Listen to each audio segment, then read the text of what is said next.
Padu Padan Menu Sehat Sehari oleh Alia Kusuma dan Yoke Irawan.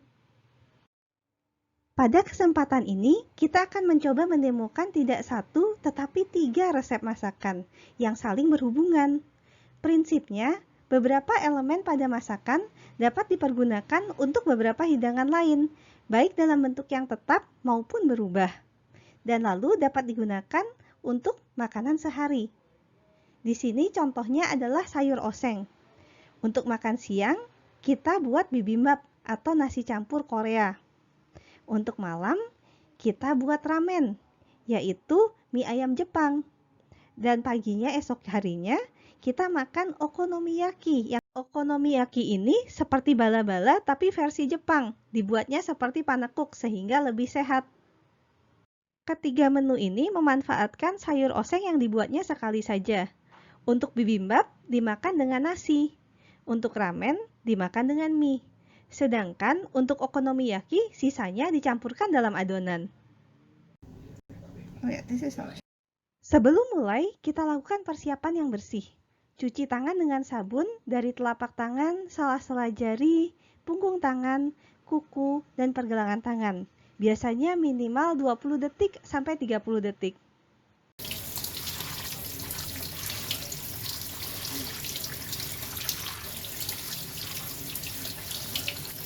Selalu cuci sayuran dengan air mengalir.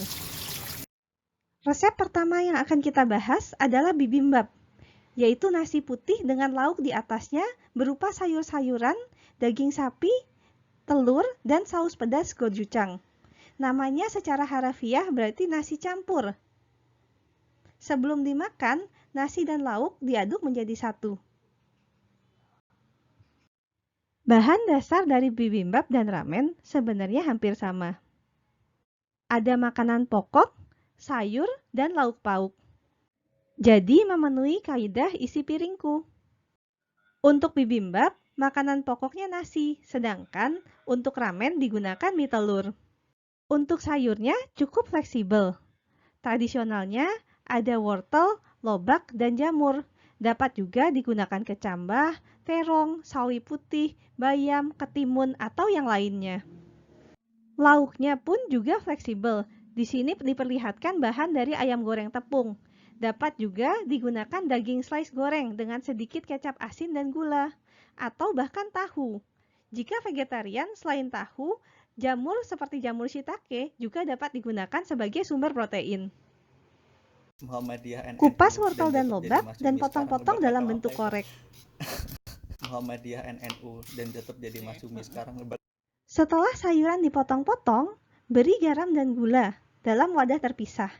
Tunggu sekitar 10 menit, lalu buang air yang terjadi.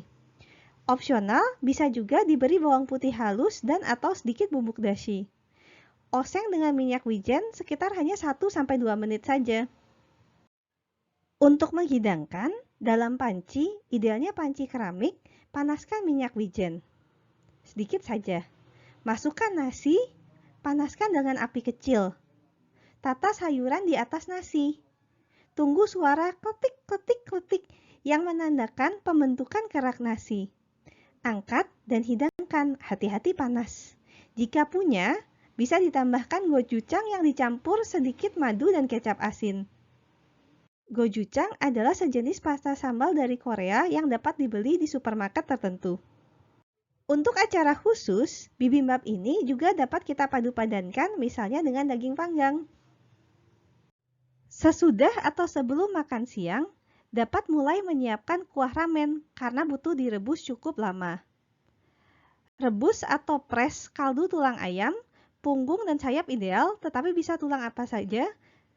Untuk pres selama 2 jam, jika rebus 4-6 jam.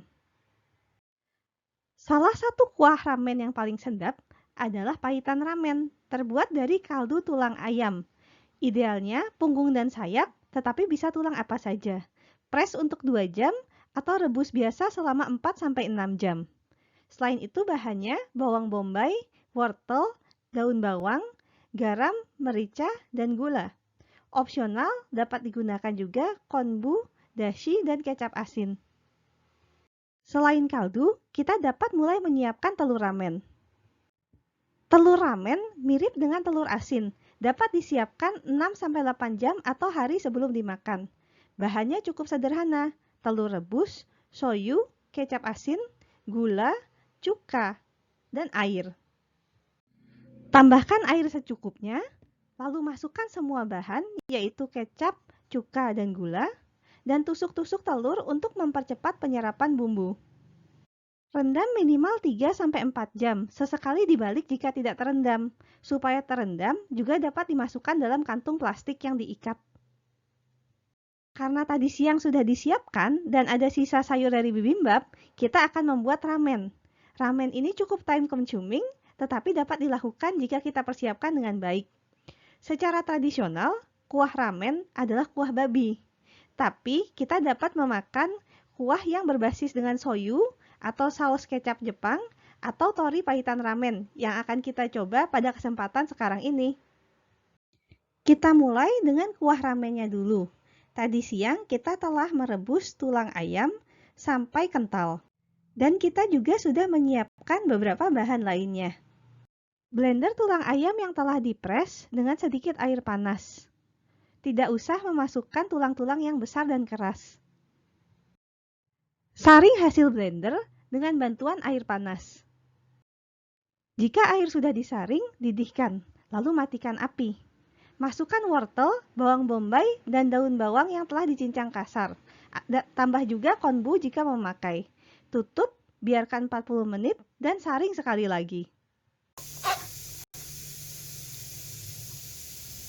Selama kita menunggu sayurnya meresap, kita rebus mie, siapkan sayur yang telah dimasak, dan siapkan mangkuk dan sendok atau sumpit untuk menghidangkan.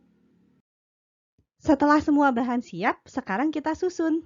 Pertama-tama, kita taruh mie di dalam mangkuk. Setelah itu, mungkin kita tambahkan telur. Lalu wortel, lobak, ayam goreng atau daging, daun bawang cincang, jagung rebus jika ada, dan kuahnya. Jadi deh, ramen lezat siap dihidangkan. Nah, jika ada sayuran yang tersisa, sisa sayuran ini dapat kita pakai untuk sarapan esok harinya.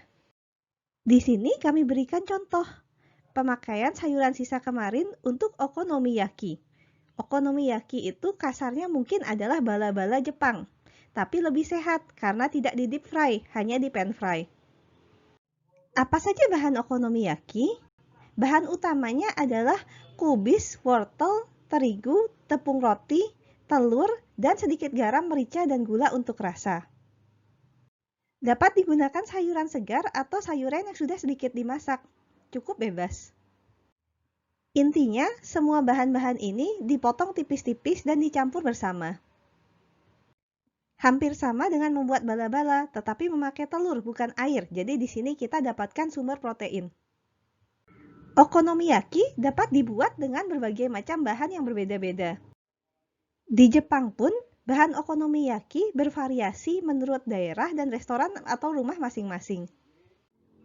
Secara umum, okonomiyaki sangat sesuai untuk jika kita memiliki sedikit sisa dari makanan kemarin. Misalnya, ada mie telur yang sudah direbus yang tersisa dari kemarin. Dapat menambahkan karbohidrat. Sayur-sayur lain juga dapat sangat enak, misalnya terong, jamur, atau lainnya. Selain itu, bisa ditambahkan protein, misalnya sisa ayam goreng yang tinggal sedikit, daging, atau lainnya yang sudah matang, cincang halus. Untuk bumbu, untuk lebih sedapnya bisa ditambahkan dashi dan sedikit kecap asin. Campur semua bahan yang telah dirajang dengan garpu. Lalu goreng di wajan dengan sedikit minyak. Minyak goreng biasa oke, walaupun minyak wijen akan memberikan rasa yang sedikit lebih sedap. Jika kesulitan untuk membalik, dapat digunakan wajan yang lebih kecil sehingga mudah membalik, atau untuk ukuran yang besar kita gunakan 2 wajan yang serupa ukurannya, sehingga dibalik ke wajan yang satunya. Setelah digoreng, lalu kita sajikan. Tradisionalnya, okonomiyaki dihidangkan dengan tonkatsu sauce dan mayones.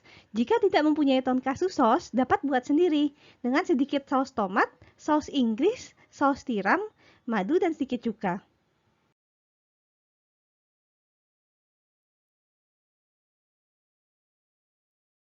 Begini basic versionnya. Selain tonkatsu sos dan mayones, kita juga dapat menambahkan yang lain. Secara tradisional, dapat ditambahkan cakalang asap dan nori. Namun misalnya jika kita memiliki microgreen, juga bisa ditambahkan untuk kesegaran yang berbeda.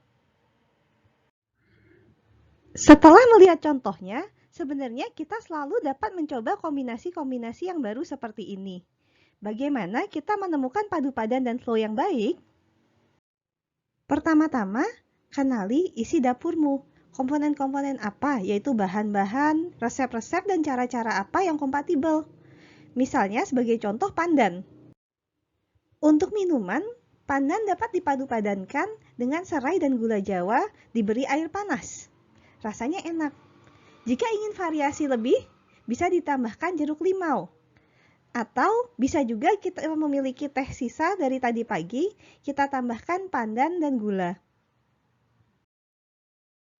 Jika memasak dalam jumlah banyak atau ada sisa, kita dapat modifikasinya di esok hari supaya tidak bosan.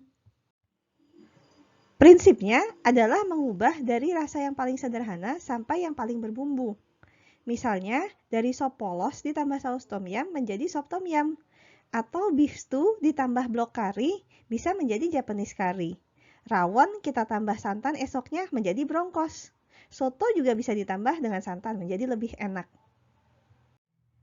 Dalam menggunakan bahan juga sama. Misalnya, kita ada masakan yang menggunakan kuning telur. Putih telurnya jangan dibuang, tapi dipakai yang lain. Contohnya, kuning telur baik untuk membuat custard atau saus puding dan kue kering. Putih telur sisanya dapat dipakai untuk membuat merang atau angel cake. Selain itu, kita juga selalu bisa mencoba padu padan berbagai makanan. Misalnya, sisa makan malam atau siang dapat digabungkan untuk bekal yang pergi ke kantor, atau dikumpulkan di akhir minggu untuk dimakan bersama-sama sekeluarga. Terima kasih dan selamat berkreasi. Program Sahabat Sehat akan di-launch di 7 Oktober 2020 di http://sahabatsehat.iehts.com. Sementara itu, Anda dapat mengunjungi kita di Facebook IEEE Site Indonesia.